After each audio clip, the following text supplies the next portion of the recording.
Well, you know, we've had a whole bunch of stuff with the multiverse, especially when it comes to Marvel, but you know what? We're not doing multiverse anymore. Or maybe we kind of are. I don't know, are we? And of course, what we're talking about with the new Fantastic Four movie that's about to come out in the MCU, it's been mixed reviews. A lot of people are just like, I don't know. Doesn't really show me anything of value. It also doesn't show me anything that I'm going to completely crap on right out of the gate. But they're going on with a new run of comics, and Marvel Comics has not been good in a really long time. But they're going on with the new comic books, and the story arc that they're going to be telling is time traveling. Yay! Get your DeLorean. And I say yay in the worst way possible. So Marvel unveils time traveling next chapter for Fantastic Four. Now, writer Ryan North and artist Umberto Ramos are sending Marvel's first family back in time. Is this just their way of doing everything when they've run out of ideas? They have to use an idea that has already been bereft of creativity for a long time. Because this is like seems to be all they can do anymore. Multiverses, time traveling, that's the MO now. Has it not gotten old for everyone else? I guess not for them because they're still running through with the production of this line. Avengers Doomsday is still weeks away from filming in London, but Marvel is already in on the Doctor Doom in the pages of It's Come as One World Under Doom.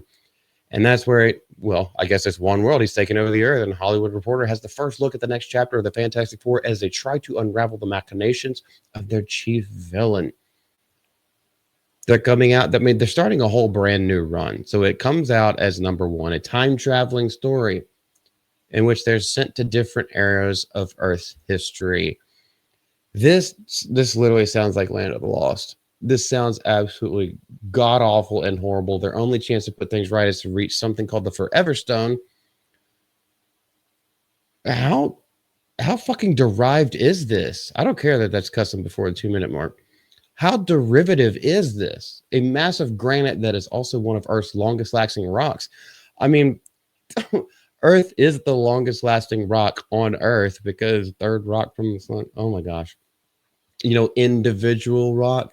Well, I mean, all rocks can break. You can even break granite. So any piece of that granite, like, what do you actually mean by this? You probably haven't thought it through this much, and is accessible in all time periods. Well, it's part of. I'm assuming it's going to be part of the Earth's core, crust, or mantle. Well, actually, isn't the mantle liquid? I don't freaking know. And yes, the Thing fights a dinosaur in these pages. Why? Because everyone loves dinosaurs.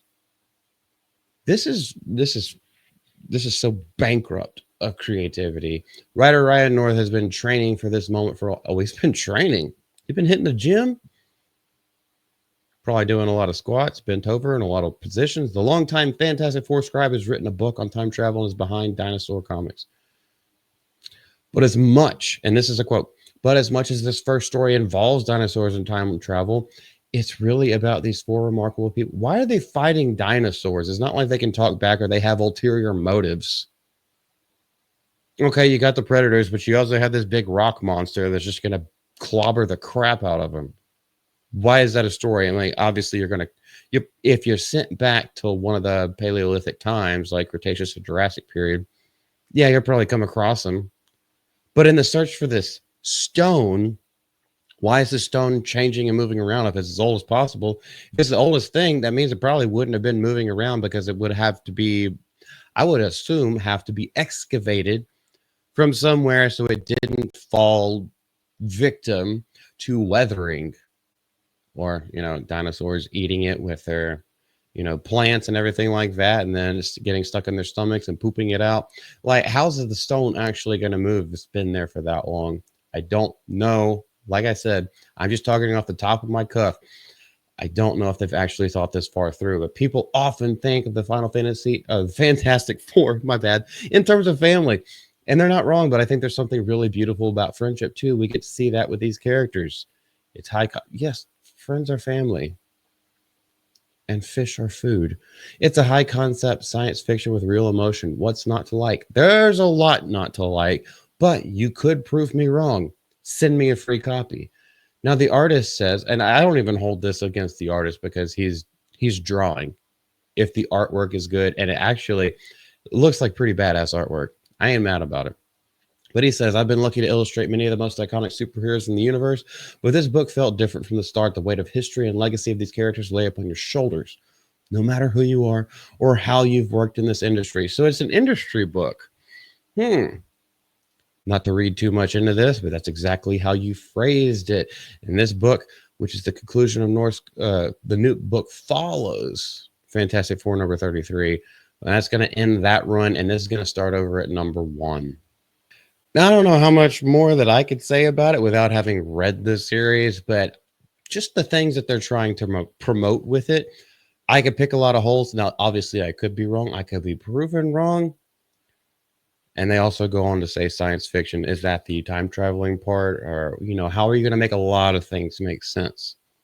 I don't trust any of this stuff anymore. I basically don't trust anyone anymore. I don't trust my neighbors. They got a fence up. Why would you have a fence? You got something to hide? I'm just completely kidding on that. But seriously, I don't trust anything that's coming out of Marvel. I don't trust anything that's coming out of Disney. I don't trust basically anything that's coming out of Hollywood anymore. If you guys do, if you have read these series, these runs that have coming before this, what did you think? How do you feel they handle it?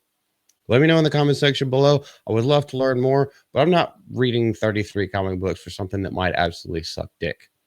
This is Malty from Mouth and Malty. Y'all have a great day. Take care and be good. Bye-bye. Listen. Oh, I love to swim. And when you want to swim,